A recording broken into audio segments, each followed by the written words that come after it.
नमस्कार, मैं संजय प्रभाकर।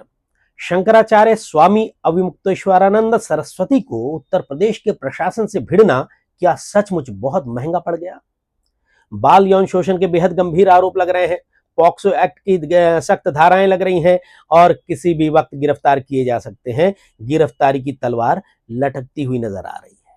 और देखिए, सिर्फ वे ही नहीं, उनके कुछ चेले भी कानून के घेरे में नजर आ रहे हैं। लेकिन कानून के शिकंजे में जाते इस केस पर सवालिया निशान भी उठना लाजिमी है, क्योंकि जो तस्वीरें हमने देखे हैं पिछले कुछ दिनों में, उससे तो यही सवाल पैदा होते हैं। बदले की राजनीति की बू आने की बातें हुई हो रही हैं और बताया जा रहा है कि गुरुकुल के 2 बच्चों के यौन शोषण का यह आरोप प्लांटेड है, यानी कि झूठे केसेस लगाए गए हैं उन्हें फंसाने के लिए, क्योंकि उन्होंने योगी सरकार के खिलाफ बोला था। और खुद अविमुक्तेश्वरानंद का आरोप है सरस्वती का कि अगर मेरी गिरफ्तारी होती है तो इसे मुख्यमंत्री योगी आदित्यनाथ की इच्छा माना जाएगा। यह शंकराचार्य अविमुक्तेश्वरानंद सरस्वती का ताजा बयान है। तो क्या यह मामला सिर्फ पॉक्सो एक्ट का है, पॉक्सो केस का है, या माघ मेले की भिड़ंत की आग अब कानूनी कार्रवाई बनकर सामने आ रही है? पूरी कहानी समझिए, एक एक बात परत खोलकर ध्यान से, आपको भी सारी बातें याद आ रही होंगी। अब सीधे मुद्दे पर आते हैं दोस्तों। प्रयागराज की ADJ rape and POCSO special court ने ऑर्डर दिया, आदेश दिया कि आरोप इतने गंभीर हैं यौन शोषण के, बाल यौन शोषण के, कि इन्हें केवल शिकायत के तौर पर नहीं छोड़ा जा सकता, एफआईआर दर्ज की जाए। अदालत ने आदेश जारी किया। तो इस आदेश पर झूंसी थाने में पॉक्सो एक्ट की विभिन्न धाराओं के साथ बीएनएस की धारा 351(3) में केस दर्ज हुआ। और अगर आरोप साबित होते हैं, दोष साबित होते हैं, तो सजा 20 साल से लेकर उम्र कैद तक जा सकती है। बहुत गंभीर है। लेकिन पुलिस की टीम अब देखिए सक्रिय हो चुकी है, बयान दर्ज हो रहे हैं, डिजिटल सबूत भी जुटाए जा रहे हैं, बहुत सारे सबूत जुटाए जा रहे हैं। गिरफ्तारी पर अंतिम फैसला जांच की दिशा तय करेगी, मान लीजिए। लेकिन सवाल यह भी उठ रहे हैं कि जब मुख्यमंत्री और उत्तर प्रदेश के शासन प्रशासन और शंकराचार्य अविमुक्तेश्वरानंद सरस्वती के बीच तलवारें खिंची हुई हैं पिछले कुछ दिनों से, ऐसे में जांच निष्पक्ष होगी क्या स्टेट पुलिस के अधीन, या जांच एक तरफा होगी, कार्रवाई एक तरफा होगी? बहुत बड़े सवाल उठ रहे हैं।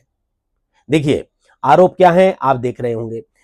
बहरहाल, आप यह भी जानते होंगे कि मामला क्या है। इस मामले में शिकायतकर्ता जो है आशुतोष ब्रह्मचारी का दावा है कि माघ मेला और महाकुंभ के दौरान 2 नाबालिग बच्चे उनके शिविर में आए और उन्होंने गुरुकुल में कथित तौर पर यौन शोषण की बात उनसे कही और गुरु सेवा के नाम पर दबाव डालने का आरोप भी लगा है। सीडी होने का भी दावा किया जा रहा है। तो इस पूरे मामले पर अदालत ने बच्चों के बयान इन कैमरा सुने, यानी कि कोर्ट जो हियरिंग हुई इन कैमरा हुई, और फिर कोर्ट ने कहा कि मामला जो है संज्ञेय है, कॉग्निजेबल ऑफेंस है, जांच जरूरी है।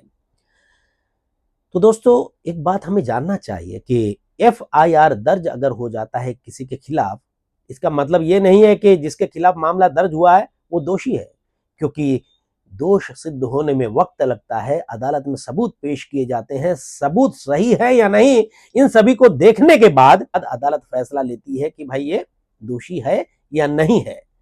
तो देखिए, दोष सिद्ध होने के लिए वक्त लगेगा, ये तो शुरुआत है जांच की। अब सवाल उठता है, आशुतोष ब्रह्मचारी हैं कौन? आशुतोष ब्रह्मचारी, जिन्हें आशुतोष महाराज भी कहा जाता है, वह जगत गुरु रामभद्राचार्य के प्रमुख शिष्य बताए जाते हैं। वे श्री कृष्ण जन्मभूमि मुक्ति निर्माण ट्रस्ट से भी जुड़े हुए हैं। धार्मिक हलकों में उनकी पहचान रामभद्राचार्य के करीबी शिष्य के रूप में है। और देखिए, जब अदालत ने इस गंभीर मामले में, पॉक्सो कोर्ट ने जब कहा कि मामला जो है, ये केस जो है, ये गंभीर मामला है, बाल शोषण के अपराध से जुड़ा हुआ मामला है, तो इसमें एफआईआर दर्ज होनी चाहिए और जांच होनी चाहिए। जब अदालत ने यह ऑर्डर दिया, तब कोर्ट के आदेश के बाद आशुतोष महाराज ने कहा कि न्याय के मंदिर ने न्याय किया है। और देखिए, इसके साथ ही मामला और गंभीर हो गया, क्योंकि रामभद्राचार्य और अविमुक्तेश्वरानंद के बीच पहले से वैचारिक मतभेद रहे हैं। माघ मेला विवाद के दौरान भी दोनों संतों के बीच बयानबाजी खूब हुई थी। आपने जरूर देखी होंगी खबरों में। कुछ रिपोर्ट्स में यह भी कहा गया कि रामभद्राचार्य ने प्रशासन के कदम को उचित बताया था और संकेत दिया था कि नियमों का पालन होना चाहिए। यानी धार्मिक जगत के भीतर भी एक वैचारिक विभाजन पहले से मौजूद था, जो अब कानूनी लड़ाई के रूप में सामने आ गया है। देखिए, ये भी बातें हुई थी कि जितने बड़े संत हो उनको उतने ही विनम्रता से पेश आना चाहिए, और उत्तर प्रदेश के प्रशासन ने साफ साफ कहा था कि भाई पालकी लेकर और भीड़ के साथ आप स्नान करने नहीं जा सकते। बाकी संत नहीं गए, लेकिन स्वामी अविमुक्तेश्वरानंद सरस्वती, जो शंकराचार्य खुद को बताते हैं, वो अड़ गए थे। खूब बवाल हुआ था। तो उस घटना पर थोड़ा नजर डालते हैं। करीब महीने डेढ़ महीने पहले की बात है, प्रयागराज में माघ मेले में बड़ा विवाद हुआ था।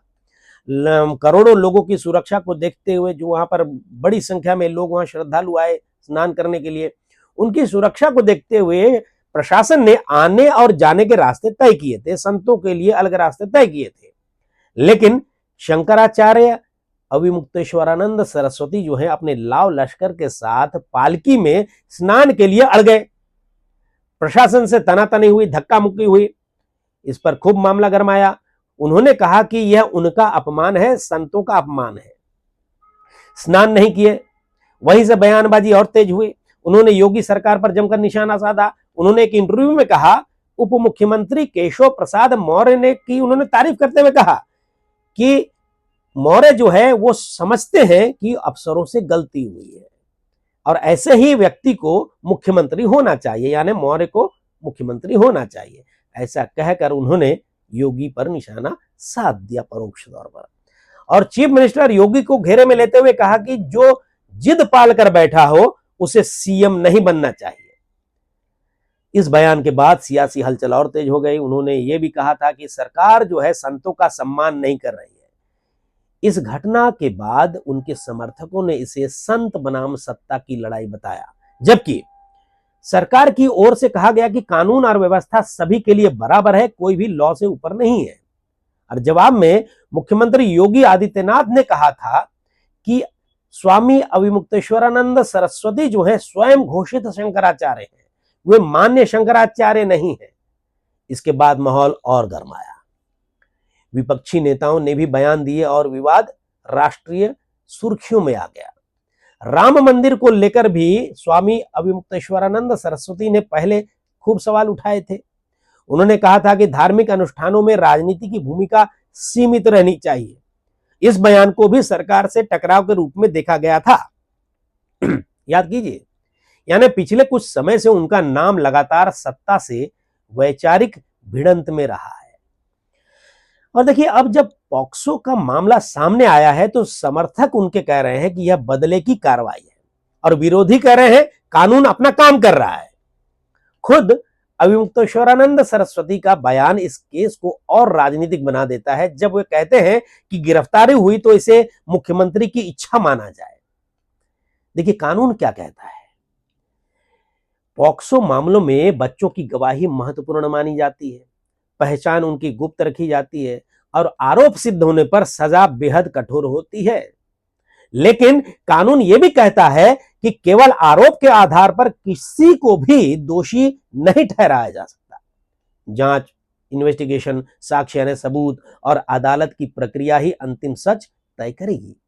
अगर आरोप झूठे साबित होते हैं और दुर्भावना सिद्ध हो जाती है कि यह खबर जो है, यह आरोप जो है प्लांटेड था, यह आरोप प्लांटेड था, अगर यह साबित हो जाता है तो झूठी शिकायत पर भी दंड का प्रावधान है, पनिशमेंट का प्रावधान है। लेकिन सिर्फ बरी हो जाना बाइज्जत अपने आप में यह साबित नहीं करता कि केस झूठा था। यह भी बातें भी सामने आती हैं। सबसे बड़ा सवाल यही है, जांच कितनी निष्पक्ष होगी। पुलिस राज्य सरकार के अधीन काम करती है, यह भी आप जानते हैं। ऐसे मामलों में निष्पक्षता पर यानी कि अनबायस्ड निष्पक्षता पर सवाल उठना स्वाभाविक है, उठ भी रहे हैं। तो अगर किसी पक्ष को लगे कि जांच प्रभावित हो रही है तो हाईकोर्ट या सुप्रीम कोर्ट से सीबीआई या कोर्ट मॉनिटरिंग की मांग की जा सकती है। लेकिन यह तभी संभव है जब सॉलिड उसमें बातें हों, ठोस आधार मौजूद हो। एक तरफ गंभीर आरोप है, दूसरी तरफ धार्मिक पद की गरिमा और राजनीतिक बयानबाजी, और बीच में संत समाज के बीच का भीतर का मतभेद, रामभद्राचार्य का शिष्य होने का एक एंगल और माघ मेला से शुरू हुआ टकराव। अभी सच अदालत की प्रक्रिया से ही सामने आएगा, लेकिन इतना तय है, यह मामला अब सिर्फ एक एफआईआर नहीं रहा। यह धर्म, राजनीति और कानून के चौराहे पर खड़ा एक बड़ा राष्ट्रीय विवाद बन चुका है। और आगे हर कदम पर देश की नजर रहेगी। इस खबर पर आप अपनी राय जरूर दीजिएगा, क्योंकि आपकी राय से खबरों की दुनिया में क्रांति आ सकती है। नमस्कार।